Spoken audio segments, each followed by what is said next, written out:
Okay, hey guys, welcome to my channel. First video I'm making is to share with you guys my experience making a career switch to UX design. I will give you guys step-by-step things that I did during the whole time when I was learning. And trust me, there was a lot of learning pains when I first began.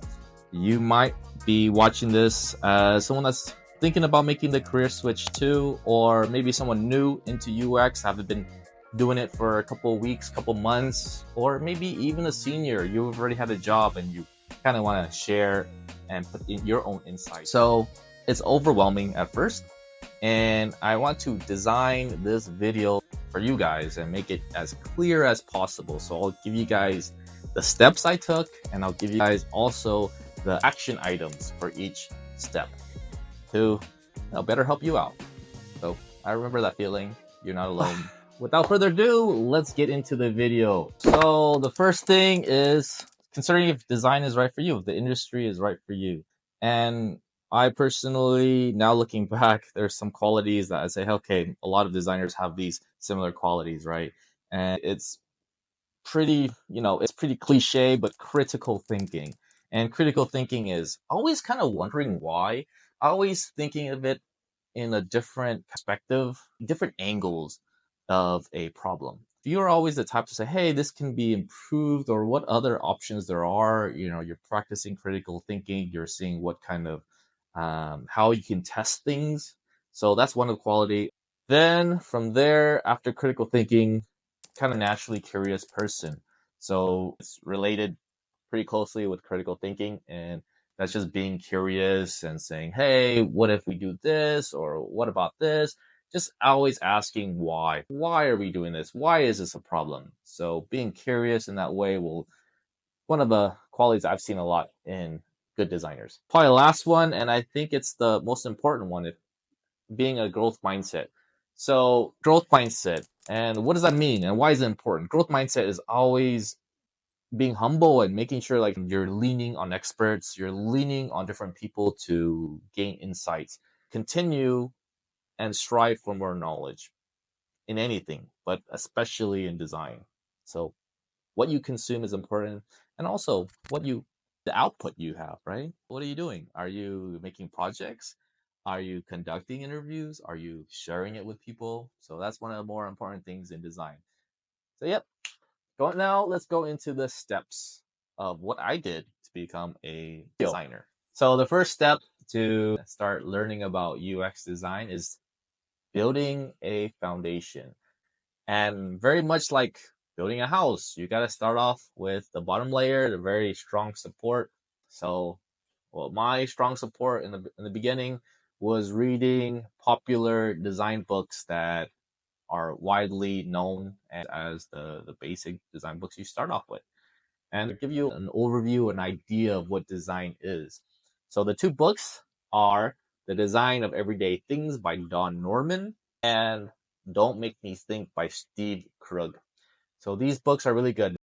So in The Design of Everyday Things, Don Norman talks about affordances, which are possible actions a user can take, signifiers that tell a user what actions are possible, and lastly, feedback, which are responses given to the users about an action.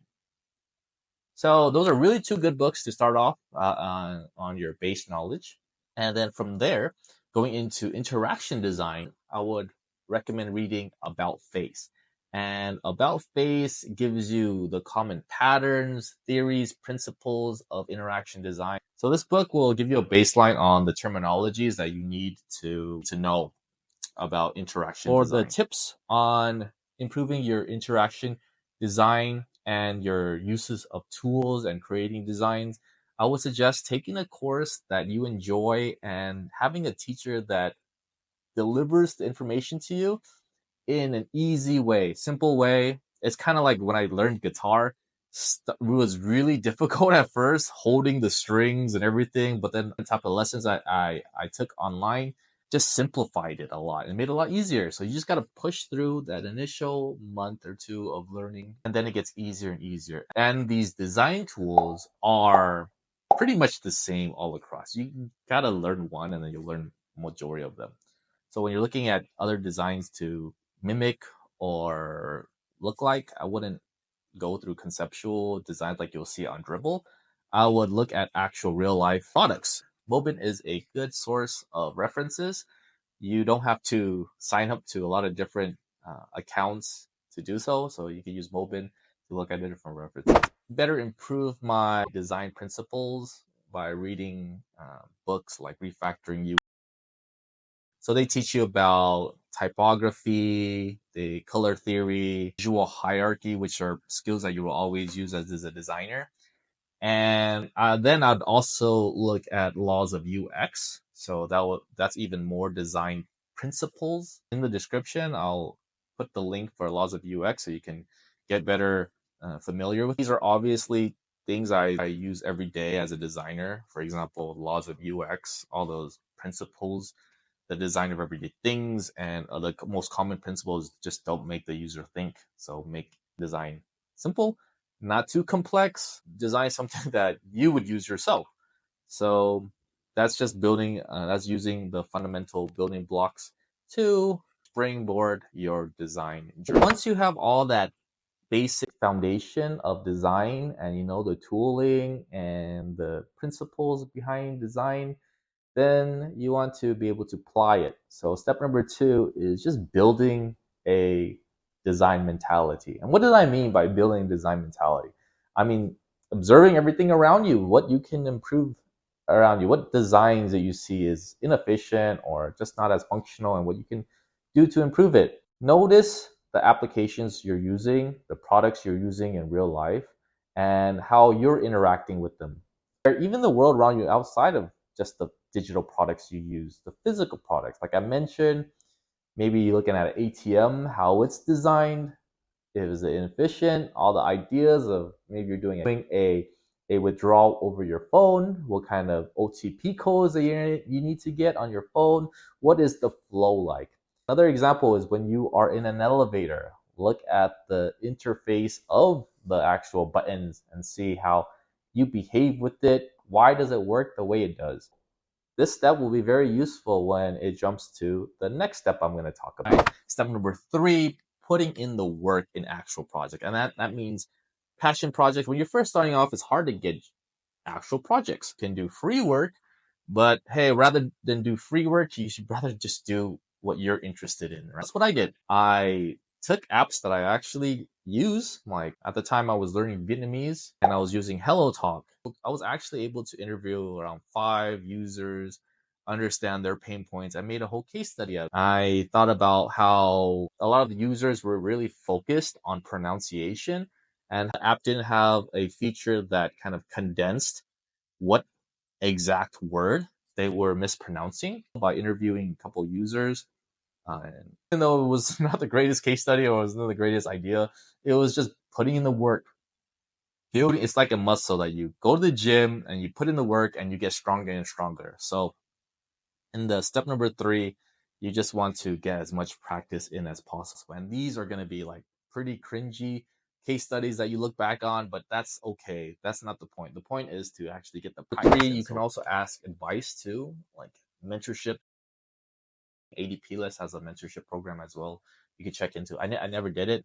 My friend, she had a relative that husband was a designer, so I reached out to him, and he gave me some feedback. Now looking back, my portfolio was horrible. I mean, everything was just horrible, and I'm pretty embarrassed. But without that, I want to be able to kind of learn, and he gave me a lot of good insights. Ask for specific advice of what you can actually improve on. So just don't give a portfolio or case study. Say, hey, what do you think about this? Maybe ask, hey, how is my process? How is my interaction design skills? Do you see things that can be improved? Be very specific when you're asking about feedback. That's an important tip as well. Get feedback from people that have been in the industry. For example, when I was doing a research proposal, I took a course by Nikki Anderson, UX researcher that's popular on LinkedIn. She had a course on the research process. I sent her some of my research proposal and research planning documentation, and she actually took a look at it. Was nice enough to add comments, and that has helped me out too. And like kind of seeing what if you're going in the right direction. Because a lot of times when you're first starting off, and especially when you're starting off being self-taught, you just don't know if you're going in the right direction. So rely on experts to help you out there. Once you put in the work in the projects, and trust me, it'll be worth it in the long run, you'll go to the next step. Step number 4 is preparing your portfolio and your resume. These two artifacts. So the portfolio, I would say, is the most important thing as a designer. It shows your work. It shows your design thinking. The designer, your work is what matters. Also, you are as a person too, so you can include your story. And obviously, your resume is the thing that gets you in the door by a lot of recruiters.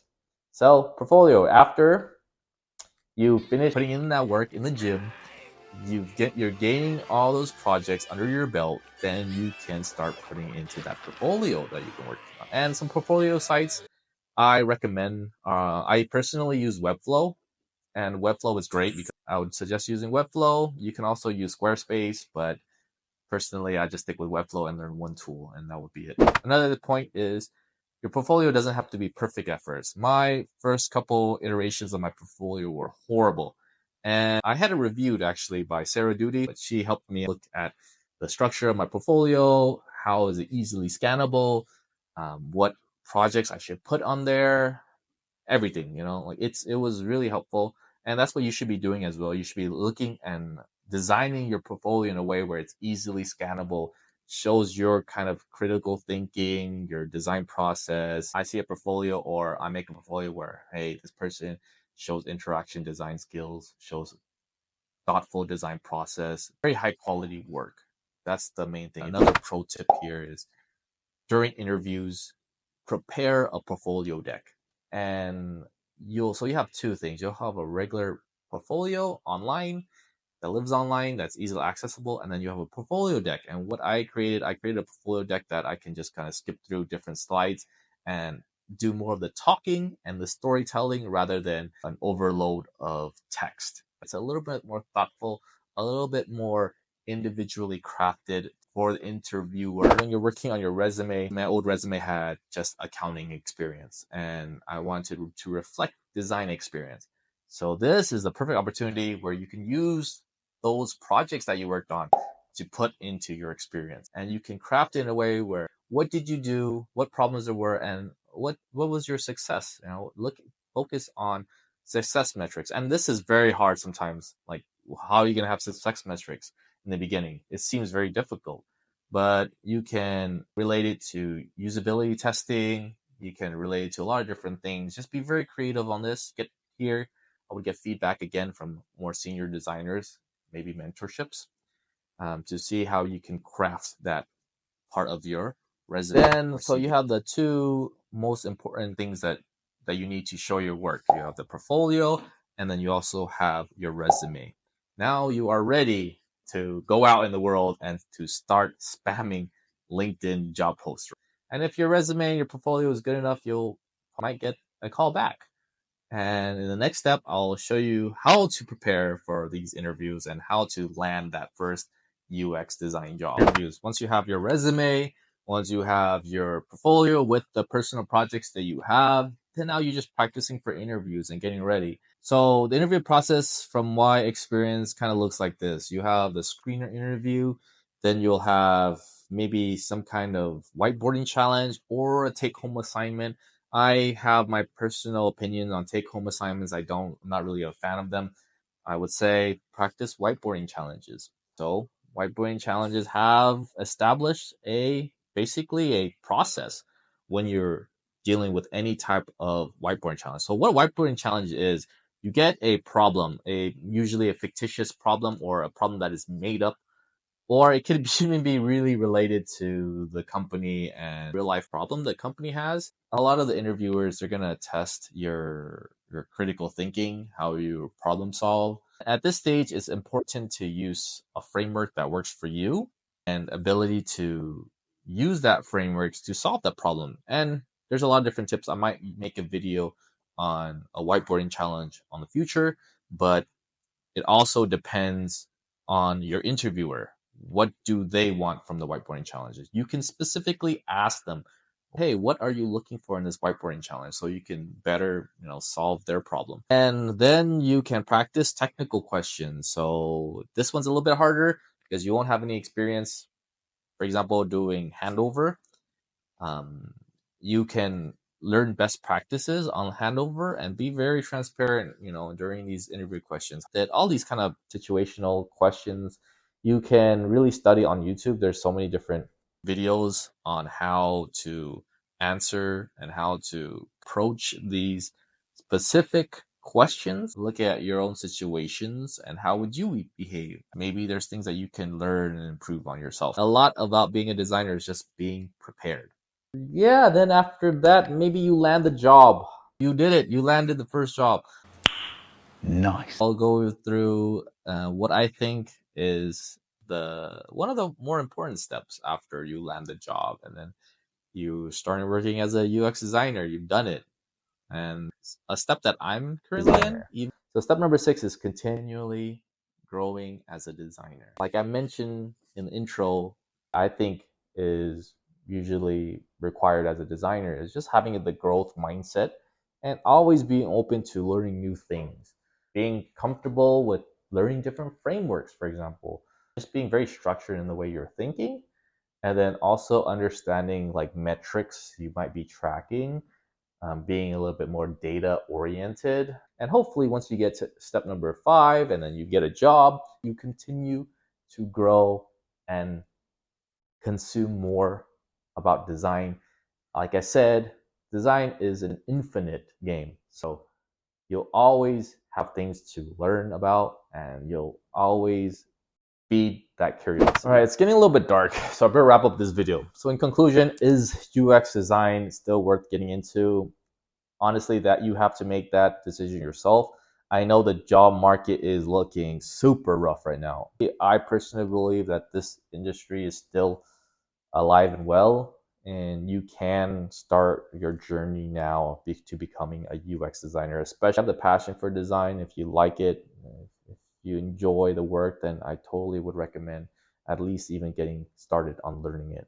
Most of the resources is free. These skills, even if you don't work on design, you can apply to other different aspects of your life and job. So for example, creating this YouTube video, I use a lot of the design skills that I've learned in my job as a designer, creating these YouTube videos, making it short and concise. Even though I kind of stretched out this video a little bit long, just at the end of the day, if you're into it, you really want to do it, just do it. Just do it. Just do it! Just try it. You never know. Nothing to lose. I think the jobs will come back eventually. At the time, you can be better equipped yourself to be ready when that happens, and continue working on your portfolio, continue working on your projects, continue to consume knowledge, read books on design, practice. Here, okay, this is the call to action. That's big and bold. So just tap onto it and just do it! Don't let your dreams be dreams. Even when I was 30 years old, I thought like, yeah, I'm too old to make a career change. And there's people even older than me that's making career change. At the end of the day, do something that makes you happy. And I totally support you if you do the career change. Hopefully you find this video useful for those of you that are trying to make that career change, or thinking about making that career change, or in the middle of that career change. I'm with you, buddy. Yeah, just post in the comments about your journey into design, how that's been, and any tips or advice. So peace out. Thank you guys for watching this video. I'd hate to say it, but if you like this video, please subscribe. Smash the like button, comment in the comment section. Yeah, just really enjoy making these videos for you guys. And until next time, peace out. Bye.